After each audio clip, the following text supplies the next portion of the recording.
Hello everyone, good evening. कैसे हैं आप सब? तो यहाँ पे कर रहे थे हम chapter 2 microorganism. Microorganism friend and foe. Microorganism हमारे दोस्त और दुश्मन दोनों हैं। क्या है? तो दोस्त और दुश्मन दोनों हैं। हमारे लिए हेल्पफुल भी है, हमारे लिए अच्छे भी हैं, हमारे लिए बुरे भी हैं। तो हम पहले जब पार्ट में डिस्कस कर चुके थे microorganism as a friend हमारे लिए किस तरह से हेल्प करते हैं, और सेकंड पार्ट में हम डिस्कस कर रहे थे माइक्रो ऑर्गेनिज्म हमें हार्म कैसे कर रहे हैं। तो यहाँ पे हम कुछ डिसीज़ के बारे में डिस्कस करने वाले हैं। Some common human disease caused by microorganism. Microorganism के थ्रू ह्यूमंस में किस किस तरह की डिसीज़ फैलती हैं। ओके, तो ये तो पता है आपको कि माइक्रो ऑर्गेनिज्म के थ्रू क्या होते हैं, डिसीज स्प्रेड होते हैं। वायरस जो भी होते हैं, बैक्टीरिया होते हैं, ओके, फंगाई होते हैं, ये क्या करते हैं, डिसीज़ को स्प्रेड करते हैं। ओके, अब हम बात करते हैं ह्यूमन डिसीज़ और causative micro organism, mode of transport, prevention, nature. कि कौन सी डिसीज़ किस ऑर्गेनिज्म से हो रही है, किस माइक्रो ऑर्गेनिज्म से हो रही है, किस मोड के थ्रू वो ट्रांसमिट हो रहे हैं, और उनकी प्रिवेंशन मतलब उससे बचने के लिए हम क्या कर सकते हैं। चलिए तो फर्स्ट पे आते हैं। फर्स्ट क्या है? ट्यूबरक्लोसिस। क्या है फर्स्ट? ट्यूबरक्लोसिस। ये ट्यूबरक्लोसिस किसके थ्रू होता है? बैक्टीरिया के थ्रू होता है। और इसका मोड ऑफ ट्रांसपोर्ट क्या है? एयर। मतलब ये जो ट्यूबरक्लोसिस है वो बैक्टीरिया के थ्रू फैलता है। कौन फैलाता है इसको? एयर के थ्रू फैलता है। और इनमें जो मेन कॉजिटिव माइक्रो ऑर्गेनिज्म होते हैं वो क्या होते हैं? बैक्टीरिया होते हैं। ओके, अगर बात करें मीजल्स की, तो मीजल्स भी किसके थ्रू? एयर के थ्रू फैलता है। और ये क्या, इसका कॉजिटिव माइक्रो ऑर्गेनिज्म क्या है? वायरस है। चिकन पॉक्स भी किससे होता है? वायरस से होता है। और ये भी मोड ऑफ ट्रांसमिट क्या है इसका? एयर है। पोलियो की बात करें तो ये भी क्या होता है? माइक्रो ऑर्गेनिज्म पोलियो वायरस के थ्रू होता है। और ये कैसे फैलता है? एयर और वाटर के थ्रू फैलता है। अब इनको रोकने के लिए हम क्या कर सकते हैं? Keep the patient in complete isolation. अभी भी इस टाइम पे, कोरोना के टाइम पे क्या आइसोलेट किया जा रहा है लोगों को। मतलब क्या, हम किसी से कम्युनिकेट नहीं करेंगे। जितना ज़्यादा कम्युनिकेबल होगा, हमारा कम्युनिकेशन होगा, उतना ही ज़्यादा क्या होगा? डिसीज ट्रांसमिट होने के चांसेस रहेंगे। तो क्या, keep the patient in complete isolation, keep the personal belonging of the patient away from those of the others। लोगों से दूर रहना है। Vaccination to be given at suitable age. एक सुटेबल एज होता है, एक एज होता है, उस टाइम पे क्या किया जाता है? डिसीज़ के लिए हमारी बॉडी में एंटीबॉडीज़ डेवलप किए जाते हैं। वो एंटीबॉडीज़ कैसे डेवलप किए जाते हैं? कि वैक्सीनेशन किया जाता है, इंजेक्शंस के थ्रू वैक्सीनेशन किया जाता है। तो जो सामने वाला डिसीज़ होता है जो हमें इन्फेक्ट कर सकता है, उससे लड़ने के लिए हमारी बॉडी में क्या डेवलप हो जाते हैं? एंटीबॉडीज़ डेवलप हो जाते हैं। हमारी बॉडी में एक तरह की कैपेसिटी डेवलप हो जाती है, एक एनर्जी डेवलप हो जाती है, जिसकी वजह से वो डिसीज़ हमारे ऊपर कोई भी इफेक्ट नहीं डाल सकती। अब बात करते हैं हम सेकेंड, कोलेरा की। तो कोलेरा किसकी वजह से फैलता है? बैक्टीरिया। और बैक्टीरिया मोड ऑफ ट्रांसपोर्ट क्या है? ट्रांसमिशन क्या है इसका? वाटर और फूड। मतलब अगर हम इसका मतलब इस तरह का कंटेमिनेटेड फूड वगैरह खाएंगे, कंटेमिनेटेड वाटर वगैरह पी लेते हैं, तो क्या हो जाता है? हमें कॉलेरा हो जाता है। टाइफाइड की बात करें तो टाइफाइड भी कैसा है? बैक्टीरियल है।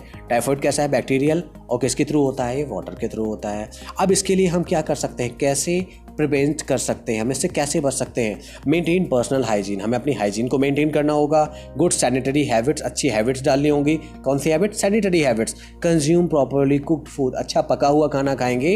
एंड बॉयल्ड ड्रिंकिंग वाटर, और बॉयल्ड पानी पिएंगे। अदरवाइज बॉयल्ड नहीं तो कैसा? फिल्टर्ड वाटर यूज़ करेंगे। क्योंकि जो वाटर होता है, वाटर कंटेमिनेटेड अगर वाटर पी रहे हैं हम, तो डेफिनेटली हमें कॉलेरा और टाइफाइड होने के ज़्यादा चांसेस होते हैं। और इसके लिए क्या किया जाता है? वैक्सीनेशन किया जाता है। अब बात करते हैं नेक्स्ट हेपेटाइटिस बी की। तो हेपेटाइटिस बी ये किसकी वजह से होता है? वायरसेस की वजह से होता है। और मोड ऑफ ट्रांसमिट होता है इसका वाटर, मतलब ये वाटर के थ्रू फैल सकता है। कौन सा? Hepatitis B.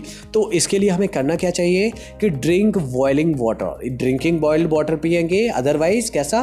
फिल्टर्ड वाटर हमें यूज़ करना है। कंटेमिनेटेड वाटर जैसे ही हम यूज़ करेंगे, आपको पता नहीं होता है, वाटर आप पी लेते हैं लेकिन आपको पता नहीं होता है कि वो कंटेमिनेटेड है। कैसा? उसमें बहुत सारे ऐसे हार्मफुल माइक्रो ऑर्गेनिज्म होते हैं जो हमें कहीं ना कहीं इन्फेक्ट कर देते हैं। उन्हीं की वजह से क्या हो जाते हैं? हम बीमार पड़ जाते हैं। और इसके लिए क्या किया जाता है? वैक्सीनेशन भी किया जाता है। अब नेक्स्ट बात करते हैं मलेरिया। तो मलेरिया किसकी वजह से फैलता है? वो माइक्रो ऑर्गेनिज्म क्या होते हैं? प्रोटोजोआ होते हैं। क्या होते हैं? प्रोटोजोआ, प्रोटोजोन्स बोलते हैं। अब मलेरिया का तो आपको पता ही है कि मॉस्किटो, और मॉस्किटो में कौन सा? Female Anopheles. कौन सा?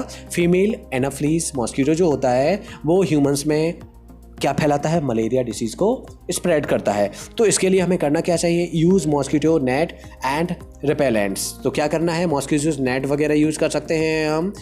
जिसको हम नॉर्मली भाषा में अपने घर में मच्छरदानी बोलते हैं, और क्या कुछ रिफिल्स वगैरह भी यूज़ करते हैं मच्छर भगाने के लिए। Spray insecticide and control breeding of mosquito by not allowing water to collect in the surrounding. मतलब अपने चारों ओर हम कहीं भी वाटर कलेक्ट नहीं होने देंगे। कहीं भी हम जब वाटर कलेक्ट नहीं होने देंगे, हमारे चारों ओर साफ सफाई रहेगी, तो क्या होगा, मच्छर वहाँ पे हो ही नहीं पाएंगे, मॉस्किटोज़ नहीं होंगे तो हम बीमार पड़ेंगे क्या? नहीं पड़ेंगे। तो ये मलेरिया डिसीज़ स्प्रेड हो ही नहीं पाएगा।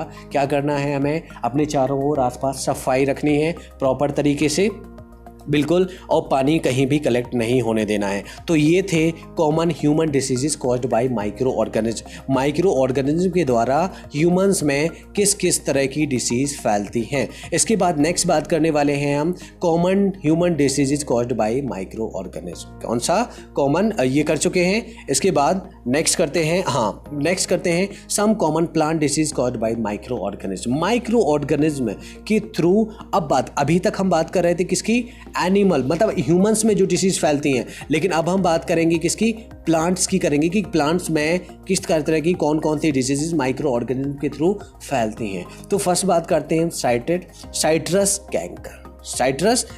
ये साइट्रस कैंकर किसके थ्रू फैलता है, बैक्टीरिया के थ्रू, और मोड ऑफ ट्रांसमिट क्या होता है इसका, एयर। तो इस तरह के आपको देखने को मिलते हैं, ये स्पॉट्स इस तरह के नजर आने लगते हैं।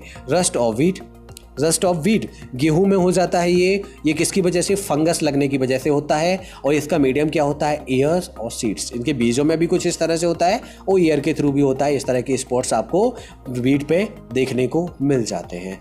एलोवेन मॉसिलिक ऑफ विंडी की बात कर रहे हैं, तो ये किसकी वजह से होता है, वायरस की वजह से होता है। और किसका मोड, माइक्रो ऑर्गेनिज्म किसी वायरस की वजह से होता है। और मोड ऑफ ट्रांसमिट मतलब ये इंसेक्ट वगैरह क्या करते हैं, इस पर फैलाते हैं, कि मतलब इंसेक्ट उनको ख़राब कर देते हैं, या जो भी, मतलब येलो वेन मोजेक किस पे हो जाता है, विंडी पे, मतलब ओकरा की बात कर रहे हैं। तो ये इसका पिक्चर है। तो यहाँ पे हम बात कर चुके हैं कॉमन प्लांट डिसीज जो किसके थ्रू होते हैं, माइक्रो ऑर्गेनिज्म के थ्रू। इसके अलावा भी क्या, ह्यूमंस की में जो डिसीजेज फैलती हैं किसके थ्रू, माइक्रो ऑर्गेनिज्म के थ्रू। इनको हम डिस्कस कर चुके हैं इस वीडियो में।